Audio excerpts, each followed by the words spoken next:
வணக்கம் and welcome to 1008 soil project. Kulim மேராஸ்தே ஸ்ரீ மகாமாரியம்மன் ஆலயத்துக்காக 1008 கோயிலேருந்து உருப்படி மண் திரட்டிக்கிட்டு இருக்கோம். இன்னைக்கு இன்னமும் ஈப்போல இருக்கோம். ஈப்போல குறிப்பாக புந்தோங் ஏரியாவில் முதல் ஆலயமாக அருள்மிகு விசாலாட்சி சமீத காசி விஸ்வநாதர் சிவாலய பரிபாலன சபா ஈப்போ பேரா என்ற ஒரு ஆலயத்திலேருந்து ஒரு பிடி மண் எடுக்க வந்திருக்கேன். இந்த ஆலயத்தோட எண்ணிக்கை பார்த்தோமா 558வது ஆலயம்.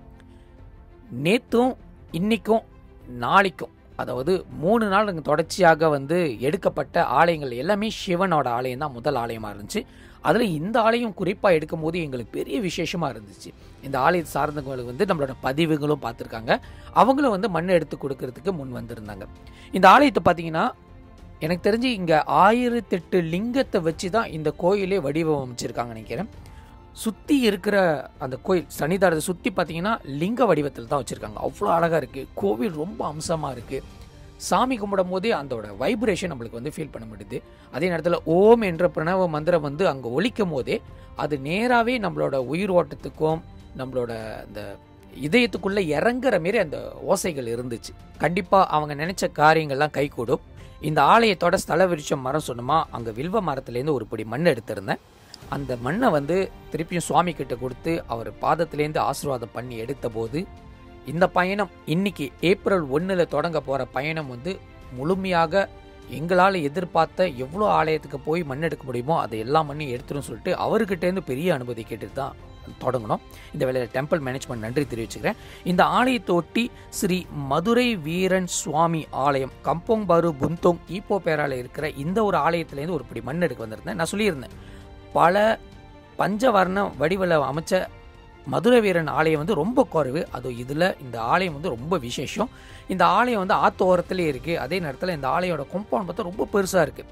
பக்தர்கள் தேவையான ஒரு காரியத்தை சேரும் போது இந்த இடமே நிறைஞ்சு போய் கிடக்குமா. இந்த ஆலயத்தோட வாசல்லேருந்து ஒரு பிடி மண் எடுக்கிறது எங்களுக்கு பாக்கியமாக தான் நான் கருதுகிறேன்.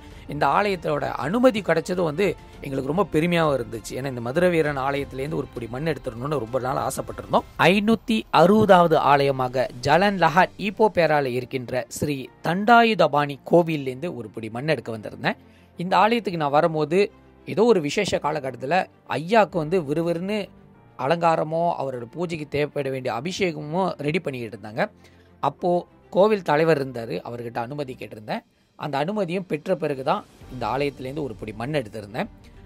எனக்கு இந்த ஆலயத்துலேருந்து எடுக்கிறது அதாவது குறிப்பாக முருகர் ஆலயத்துலேருந்து எடுக்கிறது மிக விசேஷமான ஒரு விஷயமாக தான் இருக்கும். அதில் இந்த கோயிலேருந்து எடுக்கிறது மிக மகிழ்ச்சியாக இருந்துச்சு. என்னை கூட்டிகிட்டு வந்த ஜெகா அண்ணனும் சொல்லியிருந்தார், ரொம்ப விசேஷமாக இருக்குது இன்னைக்கு அப்படின்னு. நம்ம தண்டாயுதபாணி ஆலயத்தை ஒட்டி பின்புறத்தில் இன்னொரு ஆலயம் இருக்குது. அந்த ஆலயத்தோட பேர் ஈப்போ அரச மரத்தடியில் பிள்ளையார். இந்த ஆலயம் கோவில் என்று அழைக்கப்படுது. இந்த ஆலயத்தோட விசேஷம் மொத்தமா முன்பு காலத்திலே உருவான இந்த விநாயகர் இந்த அரச மரத்தை அடியிலே வச்சு ப்ரிசர்வ் பண்ணிட்டு இருக்காங்க. இந்த கோவில் மேனேஜ்மெண்ட்டும் தண்டாயுதபாணி கோவில் மேனேஜ்மெண்ட்டும் ஒரே மேனேஜ்மெண்ட் தான். அவங்களோட ஸ்தல விருட்ச மரத்தை பார்த்தாலே ரொம்ப விசேஷமா இருக்கு. யாரும் அந்த மரத்தை நெருங்க முடியாத அளவுக்கு காம்பவுண்ட் பண்ணி வச்சிருக்காங்க. இது போன்றதான் எல்லா ஆலயமும் செய்ய வேண்டியது இருக்குது. காரணம், இந்த மரத்தை ப்ரிசர்வ் பண்ணி வைக்கிறது மிக அவசியமான விஷயம். அந்த காலத்தில் செஞ்சாங்க, இப்போ எல்லாருமே அலட்சியமாக எடுத்துக்கிற மாதிரி தான் இருக்குது. இருந்தாலும் இந்த ஆலயத்துக்கு நன்றியை தெரிவிச்சுக்கிறேன் ஒரு பிடி மண்ணை கொடுத்ததுக்கு. நம்மளோட பயணம் ஏப்ரல் 1 பல ஆலயத்துக்கு போயிருந்தோம், பல எல்லைக்கும் போயிருந்தோம். கண்டிப்பாக தொடர்ச்சியாக பாருங்கள். இது உங்களுக்கான நிகழ்ச்சி, உங்களை சார்ந்து இருக்கிற நிகழ்ச்சி. நமது ஆலயத்தை நாமே அங்கீகரிப்போம். நாளை சந்திப்போம்.